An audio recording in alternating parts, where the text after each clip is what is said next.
नमस्कार विद्यार्थी मित्रांनो. ज्ञानसागर स्पर्धा परीक्षा या आपल्या ई-लर्निंग प्लॅटफॉर्मवरती आपलं सर्वांचं स्वागत आहे. तर आज आपण जी काही 5 वर्षाचं जो काही LLBचा कोर्स आहे, तर त्याची जी काही CET आहे, तर त्याचं प्रिव्हियस इयर क्वेश्चन पेपरचं आपण या ठिकाणी ॲनालिसिस बघणार आहोत. म्हणजे मागील वर्षाच्या प्रश्नपत्रिकेचा आपण आजच्या लेक्चरमध्ये आढावा घेणार आहोत. तर आपण जर बघितलं आपल्या मागच्या लेक्चरमध्ये, तर मी त्या ठिकाणी जो काही आपला सिलेबस आहे की जो 5 वर्षासाठी असेल, त्याच पद्धतीनं 3 वर्षासाठी देखील एक वेगळं लेक्चर बनवलंय. तर त्याचं जो काही CETचा सिलेबस आहे, तर त्याविषयी आपण डिस्कशन या ठिकाणी केलं होतं. आणि मार्किंग सिस्टम त्याच्यासाठी किंवा मार्किंग पॅटर्न काय होता की लीगल ॲप्टिट्यूड अँड रिझनिंग किती मार्कासाठी असेल, तर त्याच पद्धतीनं ते जो काही सिलेबस आहे, तर तोच पेपरला येतोय की नाही या ठिकाणी आपल्याला ते एक पडताळा करून बघायचं किंवा एक ॲनालिसिस आपल्याला प्रिव्हियस इयर क्वेश्चन पेपरचं करायचं, की जेणेकरून आपला या ठिकाणी कॉन्फिडन्स बूस्ट होईल. आणि त्याच पद्धतीनं आपण या ठिकाणी हे अपेक्षित धरूयात की आपण जो काही अभ्यास करायचा आहे, तर तो कसा करायचा आहे, तर जो काही महाराष्ट्र TET सेलनी जो काही सिलेबस दिलेला आहे, तर त्यानुसारच करायचं आहे, की जेणेकरून आपला जो काही वेळ आहे, तर तो वायाला जाणार नाही. म्हणून मुद्दामून मी प्रिव्हियस इयर क्वेश्चन पेपरचं ॲनालिसिस या ठिकाणी टाकत आहे. आणि आपण पूर्ण जो काही पेपर आहे 150 क्वेश्चन्स, तर ते या ठिकाणी कव्हर होणार नाही, बट आपण एक धावता आढावा या पेपरचा या ठिकाणी घेणार आहोत. आणि जेणेकरून आपल्याला जो काही वेळ आहे, तर तो अगदी 35-36 दिवसाचा आपला वेळ आहे, तर अगदी कमी दिवस आपल्याकडे शिल्लक आहे. तरी आपण काही बुक्स रिकमेंड करू की त्यातनं देखील तुम्ही तो अभ्यास करू शकतात. की काही मुलांनी जर वाचलं असेल तर वेल अँड गुड, बट ज्या लोकांनी केलं नाही, तर त्यांच्यासाठी आपण एक प्रयत्न करूयात की त्या पद्धतीनं लेक्चर बनवण्याचा. चला तर मग आपण बघूयात. तर माझी सगळ्यांना एक रिक्वेस्ट आहे की आपण ह्या माझ्या चॅनलला जास्तीत जास्त लोकांपर्यंत पोहोचवा. सबस्क्राईब करायला सांगा आपल्या मित्रमंडळींना, की जेणेकरून विद्यार्थ्यांची संख्या वाढेल, तर शिकवायला देखील एक मोटिवेशन मिळेल. तर आपण वेळ वाया न घालवता या ठिकाणी आपण ॲनालिसिस स्टार्ट करूया.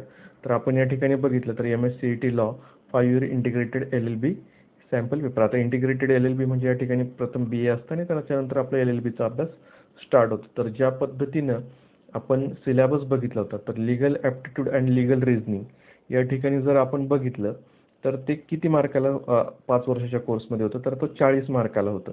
ओके. तर त्याच पद्धतीनं ह्या पेपरमध्ये आहेत की नाही आपल्याला हे या ठिकाणी बघायचं आहे. आता जनरली असं असतं की आपले पेपर जे काय आहेत, तर ते कम्प्युटर बेस्ड एक्झाम होतात. तर प्रिव्हियस क्वेश्चन पेपर शक्यतो सहसा भेटत नाही. बट हे जो काय आहे, तर तो मी साईडवरनं डाउनलोड केलेला आहे एका वेबसाईटवरनं. आणि ॲक्च्युली हा देखील एक काय म्हणता येईल, आपण मेमरी बेसवरती हा क्वेश्चन पेपर असणार आहेत. तर या ठिकाणी आपण काही क्वेश्चन बघूयात की 1-3, 4-4 एका सेक्शनचे, की जेणेकरून आपल्याला आयडिया येऊन जाईल की आपण कोणत्या दिशेनं आणि सिलेबसनुसार हा अभ्यास करायला पाहिजे. तर या ठिकाणी जो काय आहे, तर तो पेपर मला जो मिळाला आहे, तर तो इंग्लिशमध्ये आहे, पण मी त्याचा मराठीत एक ट्रान्सलेशन करायचा प्रयत्न या ठिकाणी करणार आहे, की जेणेकरून आपले जे काही मराठीत अभ्यास करणारे विद्यार्थी आहेत, तर त्याचा त्यांना फायदा होईल या ठिकाणी. तर जो काही आपण पहिलाच प्रश्न बघूया, the minimum gap permissible between 2 session of parliament. आणि त्या ठिकाणी 4 ऑप्शन दिलेले आहेत, की जसं मी एक्झामची स्कीम सांगितली होती की मल्टिपल चॉईस क्वेश्चन असणार आहे, की एक प्रश्न असेल आणि त्याची 4 पर्याय असतील, तर त्यातला आपल्याला योग्य पर्याय हा टिक करायचा. तर आता या ठिकाणी आन्सर दिलाय की 90 डेज. ओके. म्हणजेच जवळजवळ एक 3 महिन्याचा कालावधी आहे. तर आता आपण जो आहे, तर minimum gap permissible between 2 session of parliament म्हणजे संसदेच्या 2 सत्रांमध्ये जास्तीत जास्त कमीत कमी किती गॅप असायला हवा, तर तो किती असायला हवा. तर या ठिकाणी तो कमीत कमी किती असायला हवा, तर तो 90 दिवस इतका असायला हवा. ओके. जसं आपण म्हणत असतो की हिवाळी अधिवेशन, पावसाळी अधिवेशन, तर त्याच पद्धतीनं त्याच्यानंतर जो काय आहे, तर तो आपलं अर्थसंकल्पीय अधिवेशन या पद्धतीनं जर आपण बघितलं, तर 4-12 म्हणजेच अशी या पद्धतीनं आपले जे आहे, तर ते पूर्ण इयरली असे 3 या ठिकाणी आपले सेशन हे होत असतात आणि त्यांच्यात जवळजवळ एक 3-3 महिन्याचा गॅप आपला असतो. ओके. तर प्रत्येकाला कल्पना आलीच असेल, the minimum gap permissible between 2 session of parliament. त्यानंतर पुढील जर आपण प्रश्न बघितला, the council of minister remains in office as long as it enjoy the confidence of. म्हणजेच या ठिकाणी जी काही मंत्रिपरिषद आहे, तर ती जी काय आहे, तर in office is a long. तर आपण या ठिकाणी जो काही हा प्रश्न बघतोय, तर तो काय विचारलाय आपल्याला, the council of minister remains in the office as long as it enjoy the confidence of, म्हणजे की जो काही मंत्रिमंडळ आहे तर तो कधीपर्यंत सत्तेत राहू शकतो, तर जोपर्यंत लोकसभेचा त्याच्यावरती विश्वास आहे तोपर्यंत या ठिकाणी, किंवा जो आपण त्याला म्हणतो कॉन्फिडन्स ऑफ मोशन, ज्यावेळेस अपात्रतेचा ठराव जर लोकसभेने पारित केला तर सगळं मंत्रिमंडळाचा या ठिकाणी पाडा होतो. असा प्रकारचा या ठिकाणी प्रश्न हा इंग्लिशमध्ये विचारलेला आहे. तर या प्रश्नाचं जो काही उत्तर आहे तर ते म्हणजे पर्याय क्रमांक बी. आता हे जे काही प्रश्न आहेत तर आपण जर बघितलं तर हे सगळे भारतीय संविधानावरती या ठिकाणी हे प्रश्न विचारलेला आहे. तर याच्यासाठी कोणतं बुक असावं किंवा कोणतं बुक वाचावं, तर जे काय आहे तर इंग्लिशमध्ये जे काही मुलं करतायत तर त्यांनी इंडियन पॉलिटी लक्ष्मीकांत सरांचं जे आहे तर त्याच्यासाठी हे प्रेफर करावं. आणि जे काही मराठीत अभ्यास करणारे विद्यार्थी आहेत तर त्याच्यासाठी भारतीय संविधान म्हणून आहे रंजन कोळंबे सरांचं. तर ते एकदा अतिशय बेस्ट बुक आहे. एक 300 पेजचं, 300-350 पेजचं बुक आहे. तर त्यातला जो काही आपल्याला महत्त्वाचा डाटा आहे तर तो त्याच्यातून तुम्ही सिलेबसनुसार वाचायचा आहे. ओके. किंवा मागच्या प्रिव्हियस इयर क्वेश्चन पेपरचा अभ्यास करून जो काही गरजेचा आहे तर तो या ठिकाणी आपण वाचायचा. आता आपण डायरेक्ट चौथा प्रश्न बघूया. The fundamental rights have been declared, म्हणजे जे काही आपले मूलभूत अधिकार आहे तर ते कशात दिले, घटनेच्या कोणत्या भागात ते या ठिकाणी दिलेले आहे. तर तर जनरली ह्या प्रश्नाचं उत्तर सगळ्यांना माहीतच असेल. तर पार्ट 3 म्हणजे भाग 3 मध्ये इंडियन कॉन्स्टिट्यूशनचं फंडामेंटल राईट्स या ठिकाणी दिलेलं आहे. त्यानंतर the oath is administered to the president of India by, म्हणजेच जे काही भारताचे राष्ट्रपती आहेत तर त्यांना कोणाच्या थ्रू, म्हणजे कोण त्यांना शपथ देतं. तर या ठिकाणी या प्रश्नाचं उत्तर आहे chief justice of India. Okay. तर या पद्धतीने बरेच प्रश्न हे जे काय आहे तर आपला जो काय हा जो काय आपला सेशन आहे, हा जो काही एरिया आहे आपला लीगल ॲप्टिट्यूड आणि लीगल रिझनिंगमध्ये, म्हणजे जो काही भारतीय संविधानावरती बरेच या ठिकाणी प्रश्नही विचारले जातात. ओके. तर या पद्धतीने मी तुम्हाला पुस्तकं देखील सांगितली की कोणती कोणती यासाठी वाचायची. ओके. तर आपण पुढे बघूयात. आता जो आहे तर 11व्या प्रश्नाला आपण या ठिकाणी डायरेक्ट बघूयात की हा जो 11वा प्रश्न आहे, the E court project was launch in. त्या ठिकाणी मी थोडंसं झूम करतो. E court project was launch in म्हणजे ई कोर्ट प्रोजेक्ट हा कधी लॉन्च झाला होता, तर तो 2007 मध्ये. तर या पद्धतीनं देखील आपल्याला करंटशी रिलेटेड देखील जी काही प्रश्न लीगल कायद्याशी धरून आहे तर ते विचारले जातात आपल्याला या ठिकाणी. तर ती देखील आपण जे काही चालू घडामोडी आहेत तर त्या सेशनमध्ये आपण बघणार आहोत की या पद्धतीचे प्रश्न विचारायचे काय काय चान्सेस या ठिकाणी आहेत. तर आपण जो आहे तर तो नेहमी अभ्यास करताना सिलेबस आणि मागच्या प्रिव्हियस इयरचं क्वेश्चन पेपरचं ॲनालिसिस करूनच या ठिकाणी अभ्यास करायचा आहे. तर उगाच फापट पसारा काही कामाचा नसतो.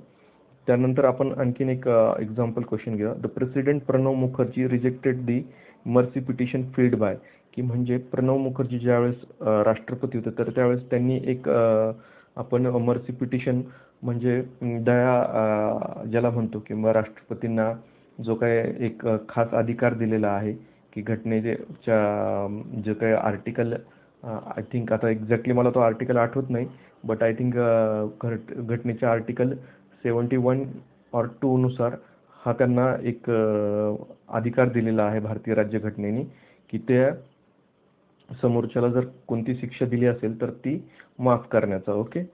तर या ठिकाणी या प्रश्नाचं उत्तर आहे तर ते आहे अफजल गुरु यांनी केलं होतं. ओके. तर या पद्धतीनं जो काही भारतीय घटनेशी रिलेटेड ही जी काही प्रश्न आहेत तर ती या ठिकाणी लीगल ॲप्टिट्यूड आणि लीगल रिझनिंगमध्ये या ठिकाणी आपल्याला विचारली जातात. आता आपण जर प्रश्न क्रमांक या ठिकाणी 21 जर बघितला तर information technology act came into the operation in, म्हणजे तो कधी आला तर 2000 मध्ये या ठिकाणी जो काय माहिती तंत्रज्ञान कायदा आला आहे. ओके. तर या पद्धतीचे प्रश्न ही बऱ्याचदा विचारले जातात. आता पुढे जर आपण 23 प्रश्न जर बघितला, फॉर एक्झाम्पल जज of supreme court hold office steel, म्हणजे जे काही सुप्रीम कोर्टचे जज आहे तर ते कधी त्यांचा पदावधी म्हणजे पदाचा कालावधी किती असतो, तर ते किती असतं तर अप टू 65 इयर. ओके. की त्यांच्या वयाची 65 वर्ष पूर्ण होईपर्यंत ते त्या पदावरती राहू शकतात. ओके. तर या पद्धतीनं आपण जर बघितलं तर यासारखे प्रश्न ही बऱ्याचदा विचारले जातात. त्यानंतर बरेच लाँग फॉर्म देखील या ठिकाणी विचारले जातात. आणि आपण जर रंजन कोळंबे सरांचं किंवा इंग्लिशमध्ये जे अभ्यास करणार आहे इंडियन पॉलिटी एम लक्ष्मीकांत सरांचं जर वाचलं तर हे सगळं काही त्यात दिलेलं आहे. ओके.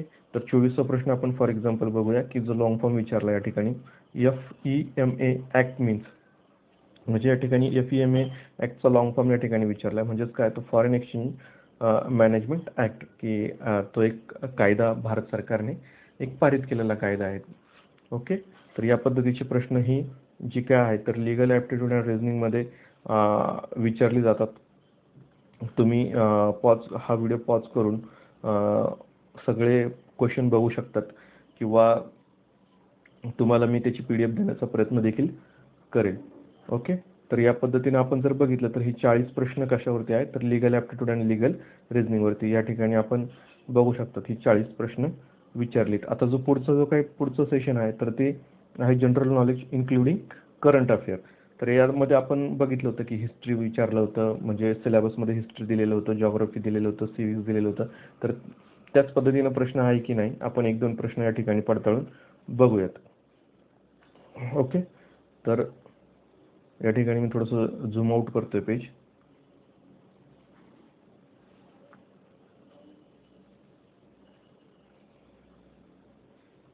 हां. तर या ठिकाणी पहिलाच प्रश्न आपण या ठिकाणी बघूयात. तर प्रश्न आहे Lingaraj temple which was build during the medieval period is at, म्हणजे ते कोणत्या मध्ययुगीन साम्राज्याच्या काळात हे जो काही टेम्पल आहे तर तो बांधलं गेलं आहे. तर Lingaraj temple which was build during the medieval period is at.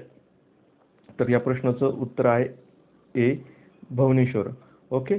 तर या कार्यकाळात ते जे काय आहे तर ते मंदिर बांधलं गेलं, म्हणजे मिडल हिस्ट्रीवरती या ठिकाणी आपल्याला हा प्रश्न दिसेल. त्यानंतर आपण एक चौथा प्रश्न बघूयात. Who was known as liberator of the press, म्हणजे जो काय आपले वृत्तपत्रिका आहे तर त्याचा मुक्तिदाता कोणाला म्हणलं जातं. तर या प्रश्नाचं उत्तर आहे चार्ल्स मेटकाफ. ओके. म्हणजे पर्याय क्रमांक जर बघितला आपण तर पर्याय क्रमांक सी. तर म्हणजे हा देखील एक हिस्ट्री बेस प्रश्न आहे. तर या 4ही प्रश्न किंवा 5ही प्रश्न कसे आहेत तर ही हिस्ट्री बेसवरती प्रश्न आहे. तर म्हणजे आपल्याला या ठिकाणी हिस्ट्रीचा अभ्यास करणं देखील एक मस्ट ठरतं आहे. तर जे काही विद्यार्थी पहिल्यापासून अभ्यास करत आहेत तर त्यांच्यासाठी हा काही प्रॉब्लेम नाही, बट जे 11th आवरला जी काही जागे झालीत मंडळी तर त्यांच्यासाठी थोडंसं हे डिफिकल्ट टास्क आहे. त्याच्यानंतर आपण एक 10वा प्रश्न एक्झाम्पल म्हणून बघू. Which state in India has the world largest deposit of thorium, म्हणजे जे काही भारताचं असं कोणतं राज्य आहे की त्या ठिकाणी जे काही थोरियमचे साठे आहेत तर ते मोठ्या प्रमाणात आहेत. तर ते म्हणजे कोणतं तर केरळ. आता हा जर प्रश्न बघितला तर हा जिओग्राफी बेस आहे. त्यानंतर पुढील जर प्रश्न बघितला आपण हु डेव्हलप याहू, म्हणजे याहू हे कुणी, जे काही याहू एक सर्च इंजिन आहे तर ते कुणी बनवलं. तर या ठिकाणी या प्रश्नाचं उत्तर जे काय आहे तर ते डॅव्हिड फिलो अँड जेरी यंग यांनी बनवलेलं ते आहे.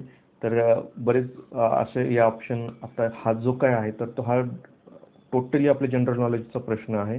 आता 10वा प्रश्न आपण जो बघितला तर तो कसा होता तर तो भूगोल बेसवरती होता. 11वा नंबरचा प्रश्न हा आपल्या जनरल बेसवरती होता. तर आपण बरंचसं जनरल नॉलेज आपल्या जी काही सिरीज आहे तर त्यात कव्हर करण्याचा प्रयत्न करणार आहोत. ओके. त्याच्यानंतर आपण एक 14वा प्रश्न बघूया. तर bronze is an alloy of, म्हणजे ब्रॉन्झ हे कशापासून बनलेलं आहे की कशाचं मिश्रण आहे ते. ओके. तर हा जो काही प्रश्न आहे तर तो सायन्स बेस्ड प्रश्न आहे. तर या प्रश्नाचं उत्तर आहे कॉपर अँड टीन, म्हणजे कॉपर आणि टीन पासून जो काय आहे तर ब्रॉन्झ हे संमिश्र बनलेलं आहे. त्यानंतर पुढील प्रश्न देखील सायन्सवरती आहे. द फादर ऑफ क्लोनिंग, म्हणजे जे काही क्लोनिंगचे जे जन्मदाते तर ते कोण आहे. तर या ठिकाणी डॉक्टर लॅन विल्मट या ठिकाणी ह्या प्रश्नाचं उत्तर आहे. या पद्धतीनंच आपण सायन्सचा देखील अभ्यास करणं मस्ट आहे. तो त्यानंतर आपण जर 18 नंबरचा प्रश्न बघितला तर या ठिकाणी मी झूम करतो थोडंसं त्याला. The 1 rupees currency note oblique coins are issue by, म्हणजे 1 रुपयाची नोट किंवा जो 1 रुपयाचं नाणं असतं तर ते कोणा थ्रू इश्यू केलं जातं. तर या ठिकाणी बऱ्याच लोकांना असं वाटतं की हे RBI थ्रू असतं, पण नाही, the ministry of finance through. आपण जर 1 रुपयाची नोट बघितली तर त्याच्यावरती फायनान्स मिनिस्टरची सही असते, आणि बाकीच्या नोटा जर बघितल्या आपण तर त्यावरती कोणाची सही असते तर जे RBIचे गव्हर्नर असतात त्यांची त्यावरती सही असते. ओके. तर या पद्धती बऱ्याचशा चालू घडामोडी, त्याच पद्धतीनं अर्थशास्त्र, असेल. आता हा जर प्रश्न बघितला तर हा अर्थशास्त्र बेसवरती प्रश्न आहे. तर या पद्धतीनं ही प्रश्न विचारली जातात. ओके, तर आपण सिलेबस बघितला होता की सिलेबसमध्ये जे जे काही टॉपिक दिलेली होती तर त्यावरतीच जे काय आहे तर महाराष्ट्र टी सेलनी प्रश्नही विचारलेले आहेत. त्याच पद्धतीने आपण जर इतर टॉपिक बघितले, which of the following companies recently take over by the Google, म्हणजे हा जो काय आहे तर तो करंट म्हणजे चालू घडामोडीवरती, म्हणजे मोटरोलाला कोणी घेतलं तर ते गुगलने या ठिकाणी खरेदी केलंय. असे हे जे काही चालू घडामोडीवरती देखील, the who is the winner of first Noor Inayat Khan prize for 2016, म्हणजे फर्स्ट नूर इनायत खान प्राइज कुणी या ठिकाणी पहिल्यांदा मिळालं तर ते गीताक्षी अरोरा यांना. तरी हा देखील एक चालू घडामोडीवरती प्रश्न आहे. तर या पद्धतीने चालू घडामोडी आणि इतर जे काय आहे तर त्याच्यावरती हे प्रश्न विचारले जातात. आता आपला जो काही पुढचा टॉपिक आहे, आता याच्यावरती जो काय आहे तर current affair with general knowledge with current affair किती क्वेश्चन होते, तर ती 30 क्वेश्चन होती. आता या ठिकाणी आपण जो आहे तर पेपर जर झूम करून बघितला तर हा शेवटचा जो काही प्रश्न आहे आपला 30वा, तर तो या ठिकाणी तुम्ही बघू शकता. त्यानंतर आपण जर बघितलं तर पुढचा जो काही आपला एरिया आहे तर तो आहे लॉजिकल अँड ॲनालिटिकल रिझनिंग. तर तो किती मार्कासाठी विचारला जाणार आहे, तर तो या ठिकाणी आपल्याला 40 मार्कासाठी विचारलेला आहे. तर आता या लॉजिकल अँड ॲनालिटिकल रिझनिंगसाठी जे काही आर एस अगरवाल सरांचं आहे की लॉजिकल अँड ॲनालिटिकल रिझनिंग म्हणून एक बुक आहे. तर मार्केटमध्ये तुम्ही जर जाल तर तुम्हाला ते बुक मिळेल आणि त्यात बरीचशी अशी उदाहरणं आहेत की जी आपली ॲनालॉजीशी रिलेटेड आहे किंवा सिरीजशी रिलेटेड आहे. तर या ठिकाणी आपण जर बघितलं तर पहिला प्रश्नच या ठिकाणी आपण बघूयात की जो आपल्या अल्फाबेट किंवा अल्फाबेटवरती आहे. तर आता या ठिकाणी जर बघितलं तर ABCD वरती बेसवरती हा प्रश्न आहे आणि या प्रश्नाचं उत्तर काय आहे तर ते कॅट. आता या ठिकाणी जो काय आहे तर टोटल आपला जो लेक्चर आहे तर ते खूपच लेंदी होईल, तर त्याच्यासाठी मी जास्त सांगत नाही. बट याच्यात जे काही प्रश्न विचारले जातात, जी काही क्वेश्चन पेपरमध्ये विचारली जात आहे आणि जो काही सिलेबस दिला आहे त्याचनुसार आहे की नाही, फक्त एवढंच पडताळून या ठिकाणी बघा. ज्यावेळेस आपण in detail logical and analytical रिझनिंगवरती लेक्चर बनवू तेव्हा मी या प्रकारची उदाहरणं तुम्हाला कशी सॉल्व्ह करायची आणि कोणती एक्झाम्पल आपल्या दृष्टीने महत्त्वाची आहेत ते मी या ठिकाणी सांगणार.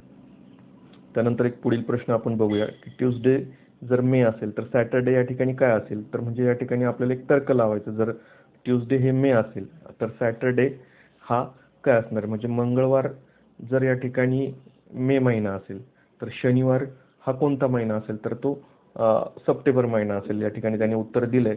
तर आपण ते लॉजिक कसं हे ज्यावेळेस इन डिटेलमध्ये आपण जाऊ तर त्यावेळेस आपण लॉजिकल रिझनिंग वगैरे किंवा आपटी आपण ज्यावेळेस पार्ट बघू तर त्यावेळेस हे सगळं आपण या ठिकाणी कव्हर करणार आहोत. ओके,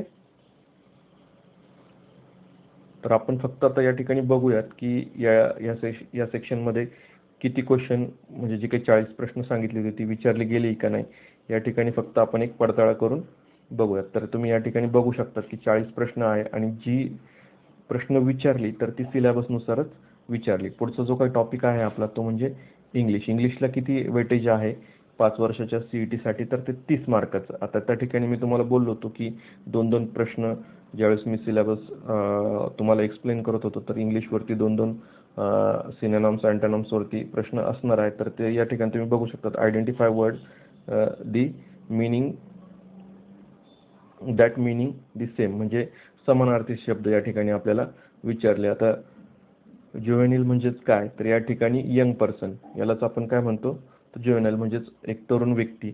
ओके, त्यानंतर बँकक्रप्ट म्हणजेच काय, तर या ठिकाणी आपण जो बँकक्रप्ट आहे तर तो इनसॉल्वंट म्हणजेच जो आपण इनसॉल्वंट म्हणजे बँकक्रप्ट, आता याला मराठीत आपण दिवाळखोर म्हणतो बँकक्रप्ट, आणि इनसॉल्वंट म्हणजेच काय, तर तो दिवाळखोर व्यक्ती.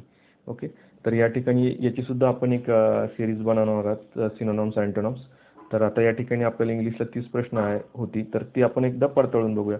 जसं मी तुम्हाला बोललो होतो, select the best option in the following sentence, म्हणजे सेंटेन्स आपल्याला या ठिकाणी पूर्ण करायचीत. ओके, तर आणखीन मी तुम्हाला इंग्लिशमध्ये सांगितलं होतं की 5 वर्षाच्या CET-मध्ये आपल्याला एक पॅसेज असणार आहे आणि त्याच्यावरती 5 प्रश्न या ठिकाणी विचारणार आहे. तर अगदी सोपं असतं हे की आपल्याला पॅसेज वाचायचा आहे आणि त्यावरनं प्रश्नांची उत्तरं द्यायची. तर कुणीही हा टॉपिक सोडायचा नाही.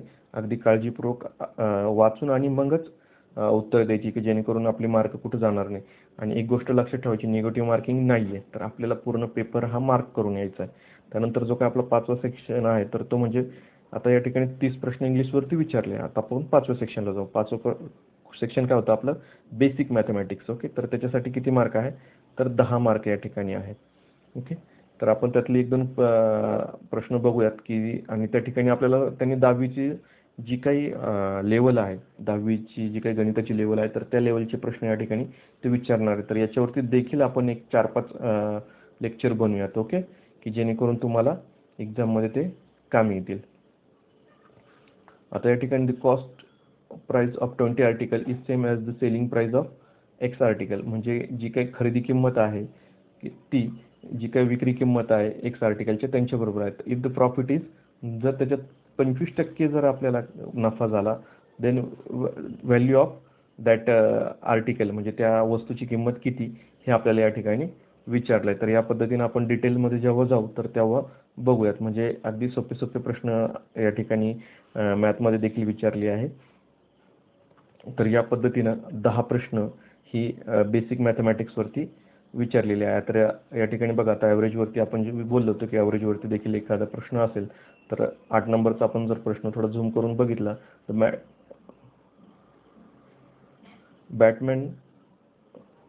Batman makes a score of 87 run in the 17th inning, thus increase his average by 3. Find his average after the 17th inning. म्हणजे 17व्या इनिंगपर्यंत जो काही बॅट्समन आहे, तर त्याचं 17व्या इनिंगला त्याचं रन किती बनवले त्यांनी, 87, आणि त्याच्यामुळे त्याचं ॲव्हरेज कितीने वाढलं, तर त्याचं ॲव्हरेज 3ने वाढलं. तर ॲव्हरेज ऑफ, तर 17व्या इनिंगला त्याचं ॲव्हरेज किती असेल हे आपल्याला या ठिकाणी विचारलं आहे. तर हा जो काय आहे, तर ॲव्हरेज म्हणजेच आपण त्याला सरासरी म्हणतो, तर त्यावरती हा प्रश्न विचारलेला आहे. म्हणजेच प्रत्येक गोष्ट महाराष्ट्र टेट सेलने जो काही सिलेबस दिला आहे, तर त्यानुसारच या ठिकाणी दिलं आहे.